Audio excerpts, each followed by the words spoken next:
Good morning, students.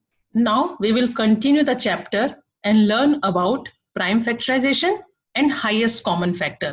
आज इस lecture में हम दो टॉपिक्स कवर करने वाले हैं, prime factorisation and highest common factor. फिर एक टॉपिक बचता है लोएस्ट कॉमन मल्टीपल, वो हम बाद में लेंगे.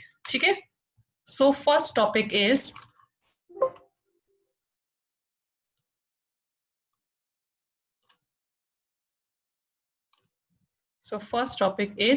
prime factorization. When a number is expressed as a product of its factors, we say that the number is factorized. अगर किसी नंबर के फैक्टर्स हैं, उन फैक्टर्स को हम मल्टीप्लाई करें, मल्टीप्लाई करके वो सेम नंबर आए, इसका मतलब वो नंबर फैक्टराइज है. However, if the number is expressed as a product of its prime factors, it is called prime factorization. और अगर उस नंबर के जो फैक्टर्स हैं वो प्राइम फैक्टर्स हैं, उनको मल्टीप्लाई करके अगर वो नंबर आता है तो उसे बोलते हैं प्राइम फैक्टराइजेशन. हम अभी एग्जांपल करेंगे तो हमें ज्यादा क्लियर होगा कि when a number is expressed as a product of its factor, we say that the number is factorized. See, there are two methods of factorization. First is factor 3 method and second one is division method. Factorisation करने के दो method होते हैं, एक होता है factor 3 method और दूसरा होता है डिवीजन मेथड. ना we can do the prime factorisation. Prime factorisation मतलब किसी नंबर का प्राइम नंबर से फैक्टराइज करना. प्राइम नंबर्स मींस 2, 3, 5, 7 है ना, 11, 13, दीज आर प्राइम नंबर्स. तो प्राइम नंबर से जब हम किसी नंबर को फैक्टराइज करते हैं, this is called prime factorisation. We can do the prime factorisation of a number by factor 3 method. जैसे फॉर एग्जांपल नंबर इज 80. अब इस 80 का हमें प्राइम फैक्टराइजेशन करना है. Which method? Factor 3 method. See, 80, 8 multiplied by 10, factorize 8 and 10 further till all the factors are prime numbers. जैसे 80 को हमने लिखा 8 10 80, तब तक फैक्टराइज ना जबकि सारे प्राइम फैक्टराइज. जैसे 8 को फिर किया 4 2 8, 10 को किया 5 2 10, तो 5 और 2 तो हो गए है ना प्राइम नंबर्स. अब 4 को किया 2 2 4, तो अब आप देखो 2 2 2 2 और 5, ये सब क्या हो गए प्राइम नंबर. मतलब जब तक ऐसे फैक्टर्स ना आ जाए, प्राइम फैक्टर्स ना आ जाए और उसको हम मल्टीप्लाई करें तो हमें यही नंबर मिले, this method is called factor 3 method. देखो 2 2 4, 4 2 8, 8 5 40, 40 2 80 हुआ ना. तो इस तरीके से जब हम किसी नंबर का फैक्टराइजेशन करते हैं और जब हमें प्राइम फैक्टर्स मिल जाते हैं, उन प्राइम फैक्टर्स को अगर हम मल्टीप्लाई करें, मल्टीप्लाई करके हमें वही नंबर मिले, it means this is called prime factorisation. And which method is this? This is factor 3 method. समझ में आया? 80 को पहले ब्रेक किया, 8 10 80, फिर 10 को ब्रेक किया 5 2 10 या 2 5 10, 5 2 लिखो या 2 5 लिखो. तो 2 और 5 कैसे हो गए? प्राइम फैक्टर्स हो गए. यहाँ पे ये कंप्लीट हो गया. अब 8 को ब्रेक किया, 4 2 8 या 2 4 8, कुछ भी करो, तो 2 इज अ प्राइम नंबर. अब 4 को फैक्टराइज किया, 2 2 4, तो 2 इज अ प्राइम नंबर. तो सब प्राइम नंबर हो गए ना. अब इनको मल्टीप्लाई करो, देखो 2 2 4, 4 2 8, 8 5 40, 40 2 80. This is called factor 3 method. Second, division method. We can also find prime factors of a number by division method. See, number is 80 है ना, तो 80 को मैंने पहले 2 से डिवाइड किया, 2 40 देखो 2 4 8. टेस्ट ऑफ डिविजिबिलिटी यूज करनी है. यहाँ पर पीछे 0 है, it means it is divisible bye 2. यहाँ पे 2 हो, 4 हो, 6 हो, 8 हो या 0 हो, तो it means number is divisible bye 2 and 2 is a prime number. Prime number से ही डिवाइड करना है. तो 2 4 8 एंड 0 0. अगेन यहाँ पे 0 है, तो देखो 2 2 4, 0 का 0, 2 1 2, 0 का 0, 2 5 10 है ना. अब 5 2 के टेबल में नहीं आता, 3 के टेबल में नहीं आता, 5 1 5. तब तक फैक्टराइज करते हैं जब तक कि नीचे 1 ना आ जाए. तो it means divide the given number by the prime number starting from the lowest. हमेशा लोएस्ट प्राइम नंबर से स्टार्ट करना है ना, 2 से, till you get 1 as the quotient, जब तक कि आपको नीचे 1 ना मिल जाए.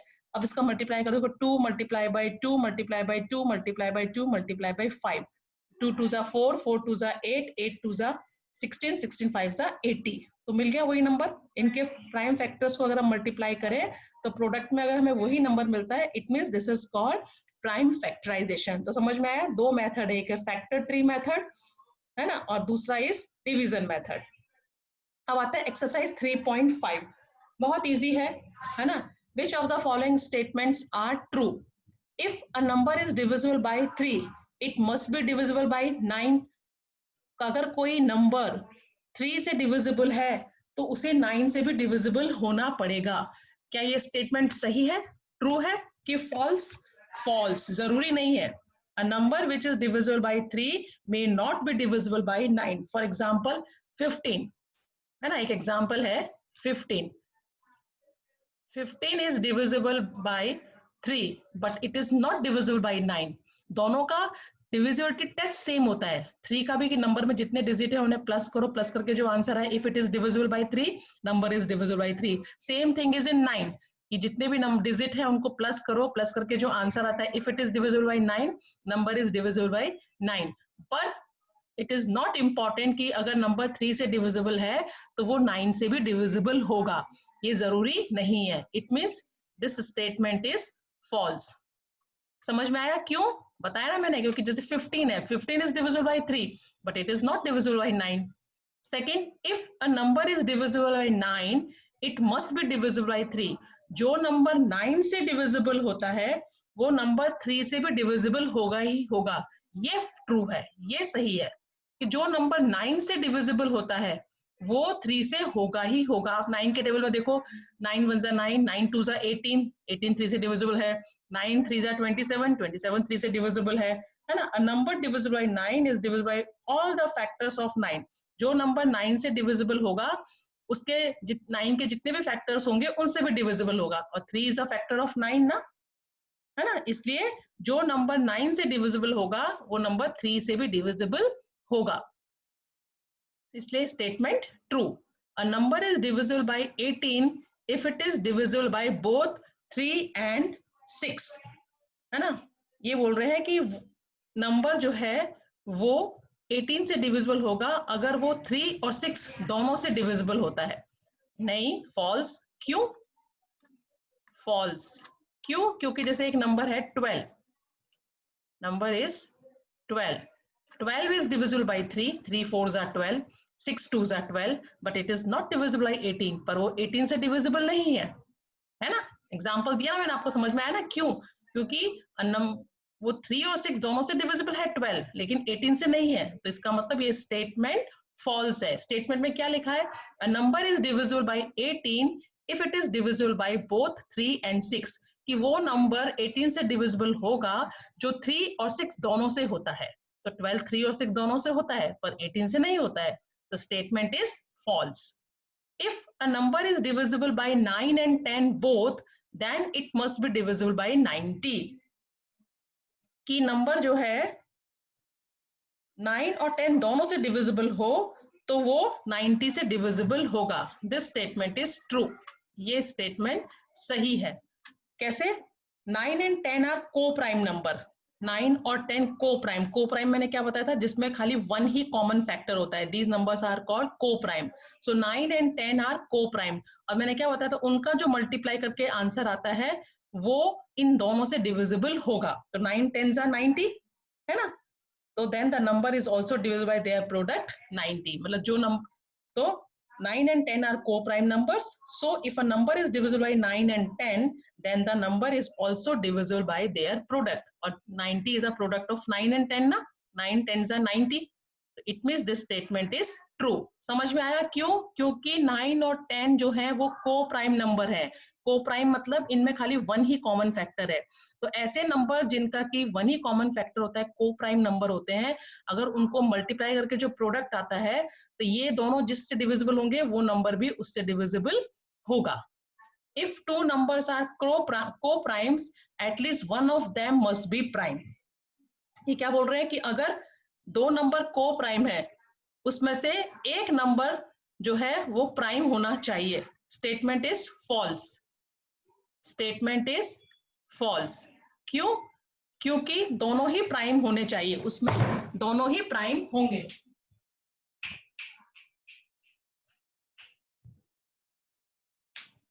उसमें भी प्राइम होने चाहिए, है ना, क्योंकि इफ टू नंबर्स आर को prime at least one of them must be prime, कि अगर दो नंबर को प्राइम है तो उसमें से एक नंबर जो है वो प्राइम हो, ऐसा नहीं।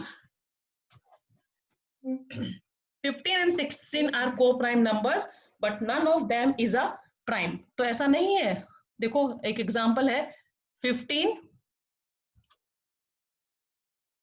and sorry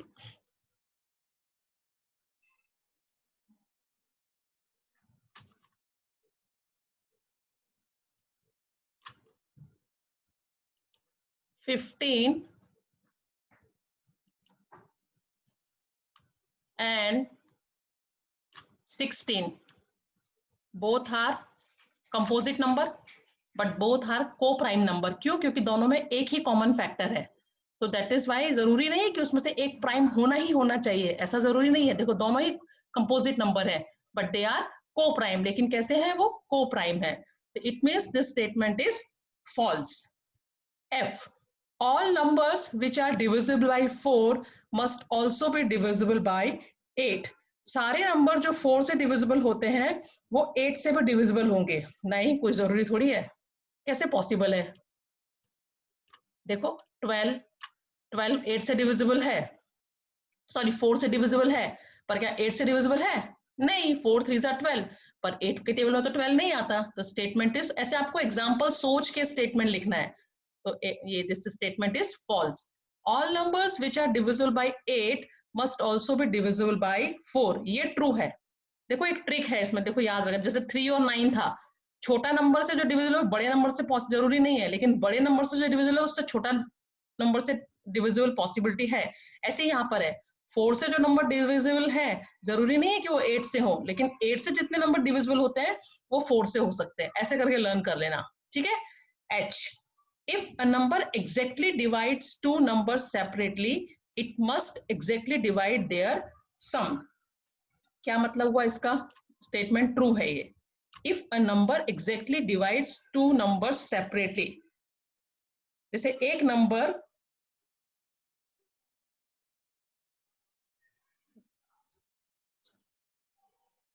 जो है वो एग्जैक्टली डिवाइड करता हो, if a number exactly divides two numbers separately it must exactly divides their sum। अब मैं आपको एग्जांपल बताती हूँ, देखो 7 है, 7 डिवाइड्स 42, 7 जो है वो 42 को डिवाइड करता है और 14 को भी डिवाइड करता है ना।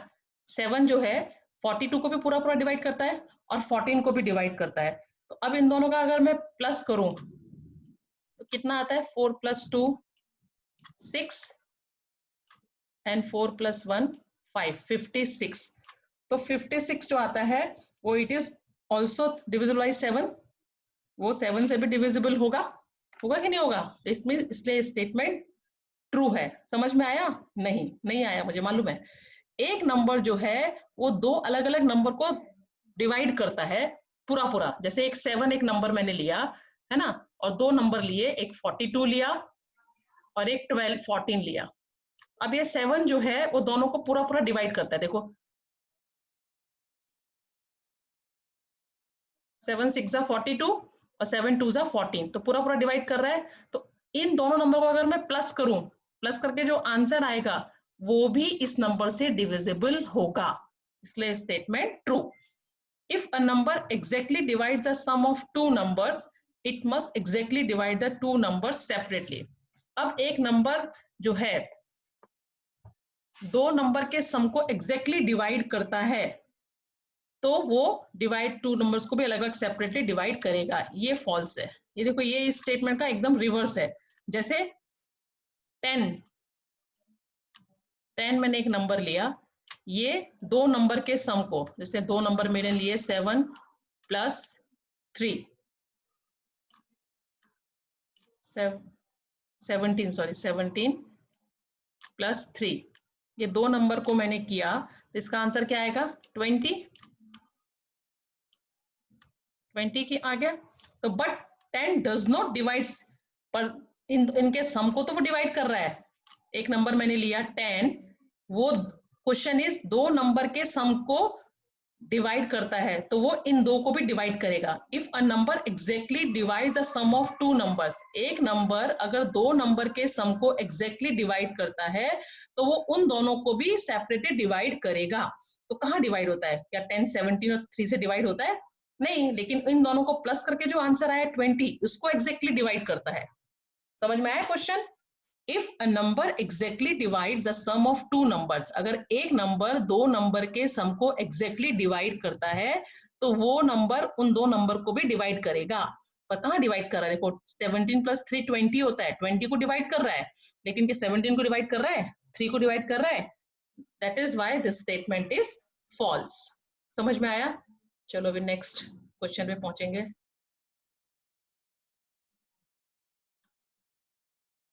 आपको ये समझ के, जैसे मैंने वीडियो में समझाया है, समझोगे बेटा, क्योंकि हमें बिना समझे कोई भी काम कॉपी करके मैम को नहीं दिखा देना कि आपने मेरे को, मैंने आपको काम दिया, आपने सारा काम नोटबुक में लिख दिया, मुझे करके दिखा दिया, उससे मुझे कोई मतलब नहीं है। जब तक आपको समझ में ही नहीं आएगा तो आप कैसे पढ़ोगे? इसलिए समझना बहुत जरूरी है। Second question, here are two different factor trees for 60, write the missing numbers। अब देखो यहाँ पे 60 का दिया है, 6 10 60, फैक्टराइज किया उसको, 6 10 60 और 6 को किया 2, तो यहाँ देखो एग्जांपल 2 3 6 एंड 5 2 10, ये सारे के सारे प्राइम तब तक फैक्टराइज करना है जब तक कि सारे नीचे प्राइम नंबर्स ना आ जाए। तो 60 को हमने थोड़ा 6 10 60, 60 को थोड़ा 2 3 6 एंड 5 2 10, तो 2 3 5 2 सब प्राइम नंबर्स हो गए। नेक्स्ट है ये 60 को तोड़ा उन्होंने 30 क्वेश्चन मार्क, तो 30 2 60, तो 2 तो एक हमारा हो गया प्राइम नंबर। अब 30 को तोड़ा 10 3 30, तो 3 हो गया प्राइम नंबर। अब 10 को तोड़ा 2 5 10, या 5 2 लिखो, ये 5 और 2 मतलब या तो 2 यहाँ लिख सकते हो, 5 यहाँ लिख सकते हो, या 5 यहाँ लिख सकते हो, 2 यहाँ लिख सकते हो। ठीक है, तो ये हो गया फैक्टर 3 कंप्लीट। समझ में आया? ये तो बहुत इजी होता है। Third question, which factor are not included in the prime factorization of a composite number? कौन सा नंबर जो है वो प्राइम कंपोजिट नंबर के प्राइम फैक्टराइजेशन में इंक्लूड नहीं किया जाता? 1 and the number itself are not included in the prime factorization of a composite number। कि कंपोजिट जब प्राइम किसी नंबर का हमें प्राइम फैक्टराइजेशन करना हो तो 1 और वो नंबर खुद प्राइम कंपोजिट नंबर के प्राइम फैक्टराइजेशन में इंक्लूड नहीं होते हैं। Fourth question, write the greatest 4-digit number and express it in terms of its prime factors। Greatest 4-digit number is 9999, इसका प्राइम फैक्टराइजेशन करना है। तो देखो पीछे 0 2 4 6 8 नहीं है, मतलब वो 2 से तो डिविजिबल नहीं होगा, 3 से किया तो 3 3 9 3 3 9 3 3 9 3 3 9, फिर 3 1 3 3 1 3 3 1 3 3 1 3, देन 11 1 11, 1 डाउन किया, 1 डिवाइड नहीं होगा 11 से, दूसरा 1 डाउन करने के यहाँ 0 लगाएंगे, 11 1 11, तो प्राइम फैक्टराइजेशन क्या हो गया? 3 multiply by 3 multiply by 11 multiply by 101। यहाँ पे 101 101 भी कर सकते हैं या ऐसे भी कर सकते हैं। तो ये इसका ग्रेटेस्ट 4 डिजिट का प्राइम फैक्ट, ये आप करोगे ना खुद नोटबुक पर तब आपको और समझ में आएगा। Right the smallest 5 digit number and express it in the form is prime. अब वो ग्रेटेस्ट 4 डिजिट का किया था, यहाँ पे smallest 5 digit number, smallest 5 digit number is 10,000, पीछे 0 है तो 2 से होगा, देखो है ना, फिर 0 है फिर 2 से, फिर 0 है तो 2 से, यहाँ पे आ गया 625, अब पीछे 5 आ गया, तो पहले हम 3 से देखेंगे, 6 + 2 8, 8 + 5 13, 13 3 के टेबल में नहीं आता है, फिर हम 5 लेंगे। इस तरीके से पहले 2 से देखना है, फिर 3 से देखना है, फिर 5 से देखना है, ऐसे प्राइम फैक्टराइजेशन करना है। ये सब मैंने आपको 5th स्टैंडर्ड में सिखाया है, एलसीएम एचसीएफ, है ना।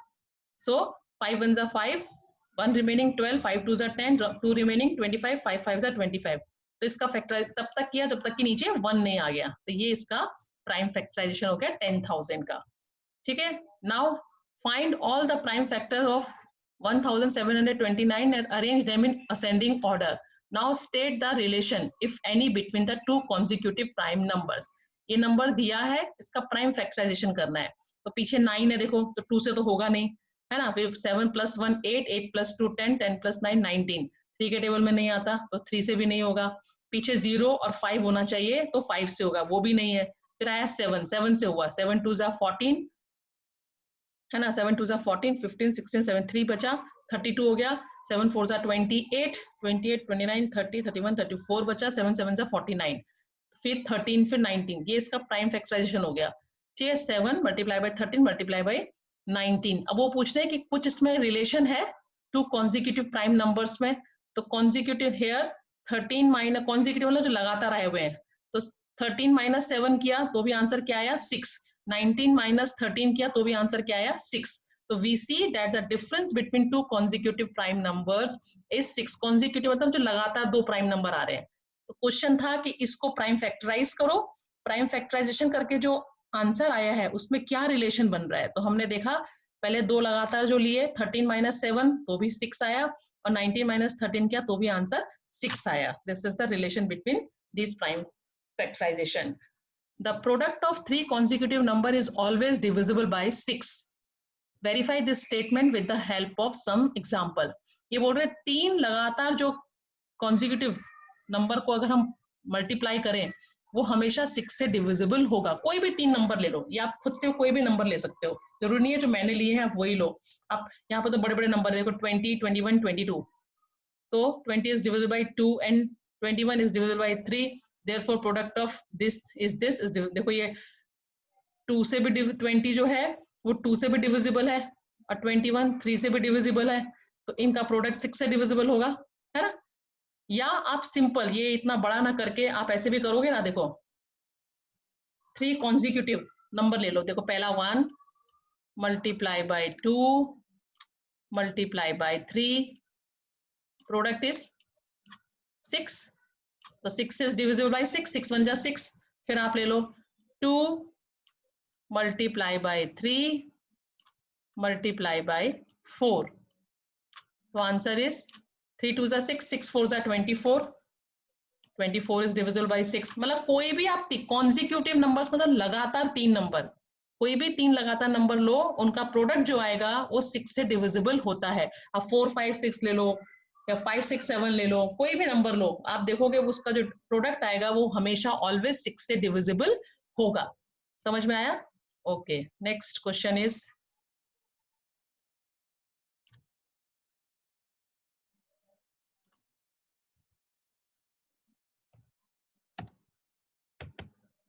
Eight question. The sum of two consecutive odd number, consecutive odd मतलब लगातार जो दो ऑड नंबर आते हैं, इज डिविजिबल बाय 4, वो 4 से डिविजिबल होंगे। Verify this statement with the help of some example. देखो सबसे पहले तो 3 और 5 लिया मैंने, दो ऑड नंबर लेने हैं, टू कॉन्जिक्यूटिव ऑड नंबर्स, तो ऑड नंबर इज 3 और 5, दोनों का सम किया 8। फिर लिया 5 और 7, दोनों को प्लस किया 12, 7 plus 9 16, 9 plus 11 20, 11 plus 13 24, 13 plus 15 28, 15 plus 17 32, 17 plus 19 30। तो आप देख रहे हो 8 12 16 20 ये सब किससे डिविजिबल है? 4 से डिविजिबल होंगे। The sum of the above odd numbers are this and all these numbers are divisible by 4। कहने का मतलब है कोई भी लगातार अगर मैं ऑड नंबर लूं, ये नहीं देखो अगर मैं कुछ ये भी दूसरे भी ऐसे तो मैंने छुट्टे लिए, अगर मैं ऐसे लूं 23 प्लस 25, ये भी ऑड नंबर है ना, इनको प्लस करो तो क्या आएगा 5 प्लस 3 8 एंड 2 प्लस 2 4। अब ये 4 से इसको डिवाइड करूं तो होता है ना, 4 1 जा 4 4 2 जा 8। मतलब आप कोई से भी दो ऑड नंबर लो कॉन्जिक्यूटिव पर, हाँ लगातार, ऐसे नहीं कि 25 ले लिया और फिर आपने आगे कोई 19 ले लिया, ऐसा नहीं। लगातार जो दो ऑड नंबर आते हैं उनको अगर आप प्लस करोगे और जो उसका जो आंसर आएगा प्लस करके सम जो आएगा वो हमेशा किससे होगा? 4 से डिविजिबल होगा। चलो नेक्स्ट देखेंगे। नेक्स्ट क्वेश्चन इज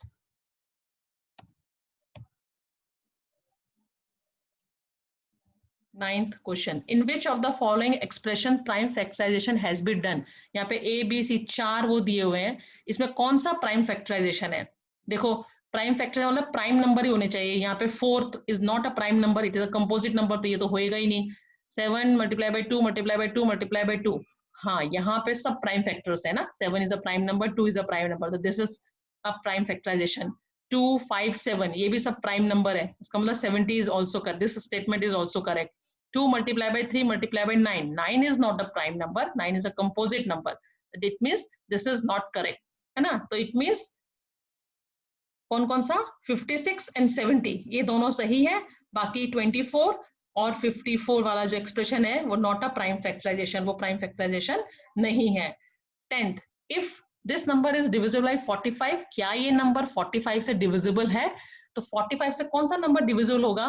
मैंने आपको बताया था जब मैंने एक्सप्लेन किया था 5 एंड 9, इनका जो 5 9 जा 45, तो 5 से अगर ये डिविजिबल है और 9 से भी अगर डिविजिबल है तो ये नंबर 45 से डिविजिबल होगा। 45 को मैं क्या लिख सकती हूँ, 5 9 जा 45, 5 एंड 9 आर को प्राइम नंबर्स। को प्राइम नंबर्स का जो भी को प्राइम नंबर्स होते हैं उनका जो प्रोडक्ट आता है वो प्रोडक्ट जो है इन दोनों से जो नंबर डिविजिबल होगा उसके प्रोडक्ट से भी डिविजिबल होगा। ये रूल मैंने आपको एक्स्ट्रा रूल बताया था। तो देखो 5 और 9 से देखने के लिए क्या करेंगे, 5 के पीछे क्या होना चाहिए, तो 0 या 5, तो 0 है इसका मतलब 5 से तो डिविजिबल है। और 9 की टेस्ट ऑफ डिविजिबिलिटी क्या होती है, सम ऑफ ऑल द डिजिट, तो 5 + 2 7, 7 + 1 8, 8 + 1 9, 9 + 0 9, 9 1 जा 9, तो ये 9 से भी डिविजिबल हो रहा है और 5 से भी डिविजिबल हो रहा है, तो इसका मतलब 45 से भी डिविजिबल होगा। देखो ये दिया test of divisibility 5, unit place of the given number is 0, so it is divisible by 5. Sum of the digit is 9, which is divisible by 9, so the given number is divisible by 5 and 9 both, hence the number is divisible by 45. आपने ये करके देखो, ये को prime number है क्योंकि इनका factor 1 ही common है, तो जो भी को प्राइम नंबर होते हैं उनका जो प्रोडक्ट आता है वो जिससे ये दोनों डिविजिबल होंगे उससे ये भी डिविजिबल होगा। 18 is divisible by both 2 and 3. It is also divisible by 2 multiplied by 3, 6. Similarly, a number is divisible by both 4 and 6. Can we say that the number must also divisible by 4 multiplied by 6, 24? If not, give an example to justify your answer. Here the given two numbers are not co-prime. इसके लिए co-prime number होने चाहिए। अगर co-prime numbers होंगे, co-prime मतलब जिनमें भी खाली वन ही कॉमन फैक्टर, बार बार मैं बोल रही हूँ, वन ही कॉमन फैक्टर होगा, उसका जो प्रोडक्ट होगा वो जो नंबर ये दोनों डिविजिबल होंगे उससे ये भी डिविजिबल होगा। अगर वो co-prime नहीं होंगे तो वो डिविजिबल नहीं होगा। देखो here the given two numbers are not co-prime, so it is not necessary that a number divisible by both 4 and 6 must also be divisible by their product. मतलब वो दोनों co-prime number नहीं है तो ये जरूरी नहीं है कि उसके प्रोडक्ट जो आए वो भी उससे डिविजिबल हो। Example 36 and 60 are divisible by 4, but 4 and 6 not divisible by 24, है ना। 36 और 60 जो है वो 4 से डिविजिबल है, पर both 4 and 6 but not by 24, पर वो 24 से डिविजिबल नहीं है 36, और इनके दोनों का प्रोडक्ट क्या आया 24, और 36 और 60 वो 24 से डिविजिबल नहीं है। ठीक है।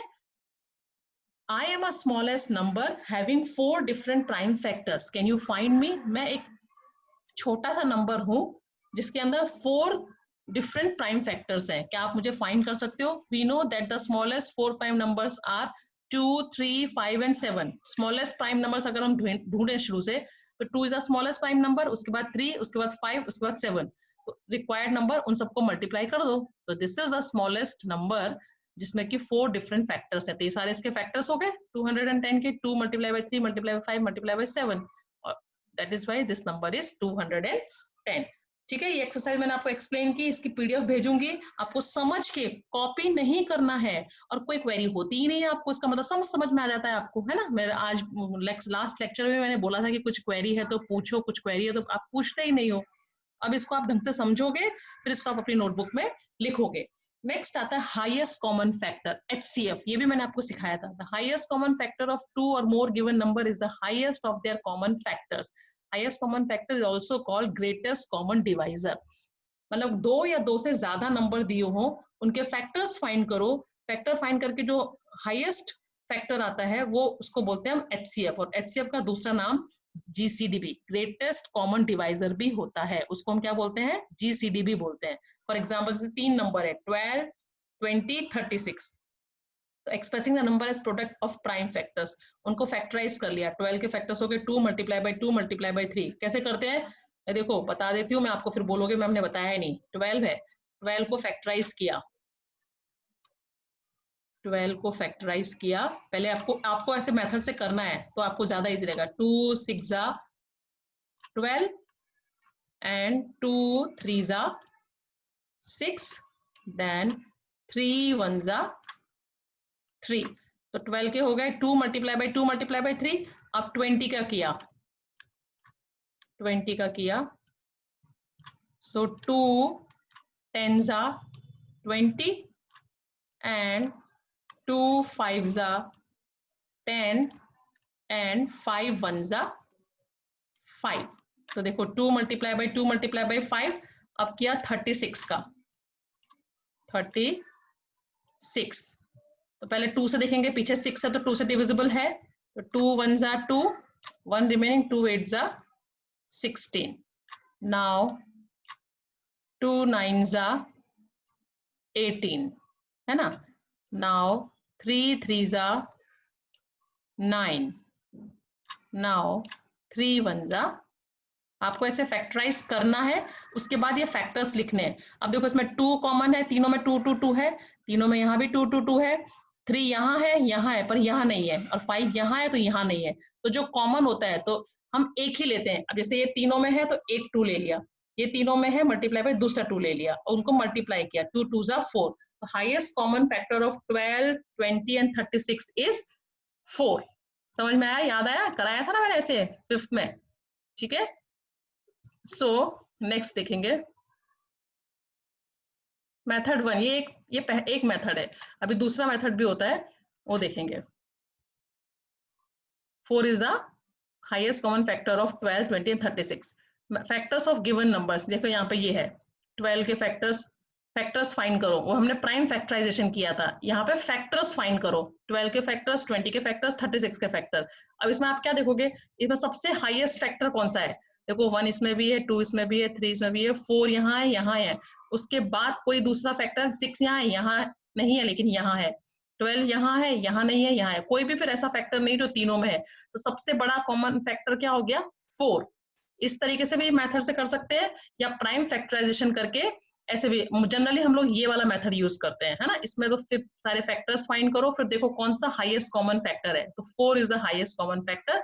सो the common factor of 12 20 and 36 are 1 2 4। The highest of the common factor is, तीनों में कॉमन क्या था, 1 कॉमन था, 2 कॉमन था, 4। तो सबसे बड़ा कौन सा हो गया, 4। HCF of 12 20 36 is 4। अब इसकी एक्सरसाइज आती है, देखो क्वेश्चन नंबर 1 में बहुत सारे सम है, ए से लेके जे तक है। इसका आपको क्या फाइंड करना है, HCF फाइंड करना है। मैं एक एक्सप्लेन कर रही हूँ, बाकी सब आपको अपने आप करने हैं। देखो given numbers are 18 and 48, prime factorisation of 18 and 48। बस इसको आपको क्या करना है, आपको प्राइम फैक्टराइजेशन करना रहेगा। जैसे 18 है, यहाँ पे करके दिखाया है, हाँ देखो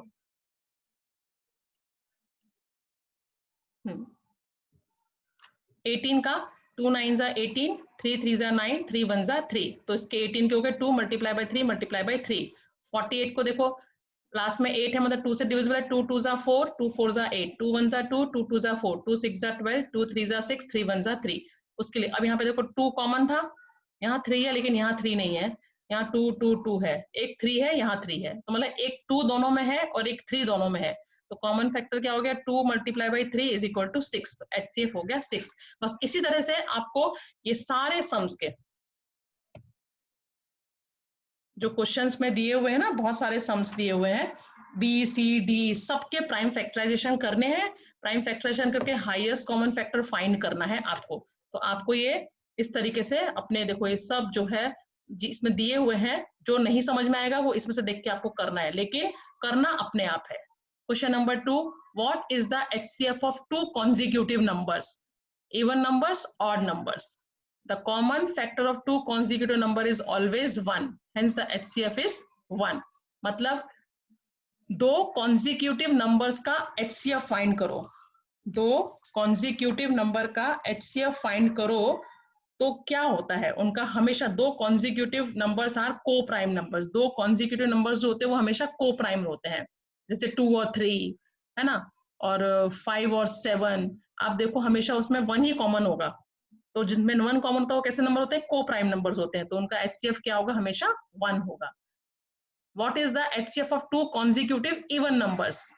टू कॉन्जिक्यूटिव इवन नंबर्स का हमेशा 1 and 2, इसलिए उनका HCF क्या होगा, 2 होगा। Odd numbers, common factor of two consecutive odd number is 1, तो देयर HCF इज, मतलब two consecutive odd numbers do not have any common factor except 1, तो HCF of two consecutive number is 1।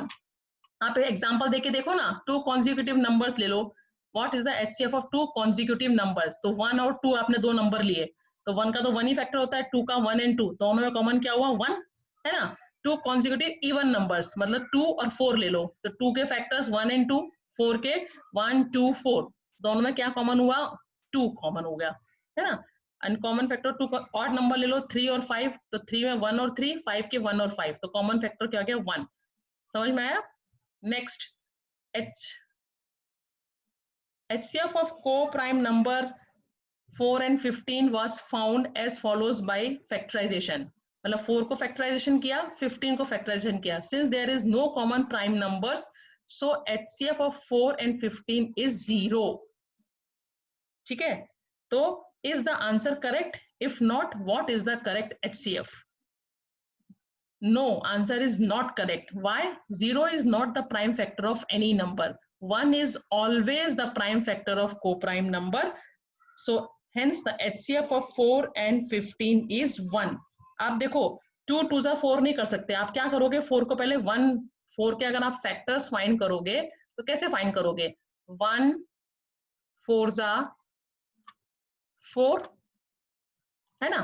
फिर then 2 2 जा 4, तो factors क्या हो गए? Factors हो गए 1 2 एंड 4, और ऐसे ही 15 के फैक्टर फाइंड करो तो कैसे फाइंड करोगे? 1 15 जा 15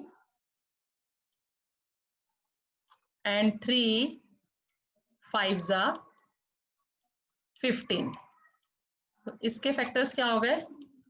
1 3 5 एंड 15। तो देखो अब इसमें कॉमन क्या है? 1 1 2 4 है, या कुछ नहीं है, तो मतलब कॉमन क्या है? ओनली 1, है ना। तो हम ऐसा नहीं बोल, इसमें क्या लिखा है क्वेश्चन में कि इसमें कोई भी कॉमन फैक्टर नहीं है, इसके फैक्टर 2 मल्टीप्लाई बाई 2, इसके 3 15, तो इसका एचसीएफ 0 हो गया। तो हमेशा याद रखो किसी भी कभी भी प्राइम फैक्टरेशन में 0 नहीं आता है। No, answer is not correct. Reason क्या है? 0 is not the prime factor of any number. 0 जो है किसी भी नंबर का प्राइम फैक्टर नहीं होता है। 1 is always the prime factor of को प्राइम नंबर्स। तो HCF ऑफ 4 एंड 15 इज 1। बताया ना मैंने रीजन सॉल्व करके क्यों? समझ में आया? आज के लेक्चर में सिर्फ मैंने यही 2 टॉपिक आपको एक्सप्लेन करने थे, prime factorisation and highest common factor. देखो बेटा, हाईएस्ट कॉमन फैक्टर मैंने खाली आपको एक्सरसाइज में एक ही क्वेश्चन इसलिए सॉल्व कराया है कि आप अपने आप करने की कोशिश करो, है ना। नहीं आएगा तो ये सॉल्यूशन तो मैं आपको भेजूंगी, आप उसमें से देख के करना, लेकिन जब तक खुद नहीं करोगे, मैं ही सब करवा दूंगी, तो आपको नहीं आएगा। समझ में आ रहा है? तो इसलिए कोशिश करो करने की। नहीं आता है तो मुझसे पूछो, आप पूछते भी नहीं हो, है ना। पूछोगे तो फिर मैं आपको बताऊंगी ना कि क्या प्रॉब्लम है। देखो इतने सारे क्वेश्चंस इसमें एक्सप्लेनेशन है, 1 A B C D, A से लेके पूरा J तक सम है, B C D E। आपको क्या करना है? सभी नंबर्स जो भी दिए हैं उनका प्राइम फैक्टराइजेशन करना है। प्राइम फैक्टराइजेशन करके देखना है कौन से कॉमन नंबर, जिसमें 5 5 5 है तो एक 5 हो गया, 7 7 7 तो 7 हो गया, 5 multiply by 7 35, 35 is the HCF of these number, है ना। यहाँ पे देखो 2 कॉमन है तो 2 ले लिया, 17 कॉमन तो 7, 17 2 जा 34, तो 34 is the HCF of these number. इस तरीके से आपको ये HCF फाइंड करने हैं। So that's it for this lecture. अब आपका एक टॉपिक बचता है लोवेस्ट कॉमन मल्टीपल, वो मैं आपको नेक्स्ट उसमें एक्सप्लेन कराऊंगी नेक्स्ट वीडियो में, ठीक है। तब तक के लिए बाय एंड टेक केयर।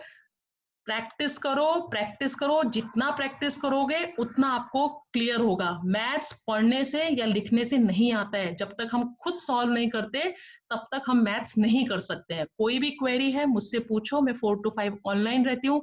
ऐसा नहीं है कि उस दिन मेरा सब्जेक्ट नहीं है तो आप मुझसे नहीं पूछ सकते हो, आप मुझे उस दिन भी पूछ सकते हो। Okay, bye and take care.